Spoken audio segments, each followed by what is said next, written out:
Le Cameroun, pays hôte de la première édition de la course internationale VTT Chantal Biya, engagera 28 coureurs repartis en 4 sélections, parmi lesquels des athlètes issus de l'équipe nationale du cyclisme sur route. Ils se mesureront à 32 cyclistes venus du Sénégal, de la Côte d'Ivoire, de la République démocratique du Congo et du Tchad. Chaque délégation aligne ses meilleurs éléments avec une répartition équilibrée entre dames et hommes pour un peloton total de 60 coureurs dans les catégories élites. C'est pour la première fois que cette compétition va être organisée puisque c'est la première édition de la course internationale VTT Chantal Biya qui va s'organiser du côté de Bagofit.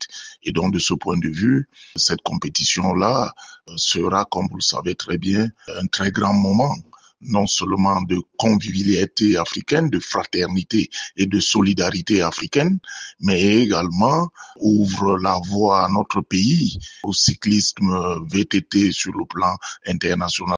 Autour de la compétition sportive, le village Bagofit vibrera au rythme d'un programme riche en activités. La foire internationale du vivre ensemble se tiendra du 26 au 30 août 2025, tandis qu'une marche sportive et patriotique animera les acteurs d'Abombang la veille de la course. Le site du complexe Bagofit Sun City a déjà entamé ses préparatifs pour accueillir coureurs, officiels et invités spéciaux avec l'arrivée progressive des délégations dès ce 26 août. Je précise à toutes fins utiles que la compétition est inscrite au calendrier de l'Union cycliste internationale et que cette institution fêtière du cyclisme mondial a désigné le commissaire international, c'est un Sud-Africain. Monsieur Bug arrive au Cameroun le 27 août 2025.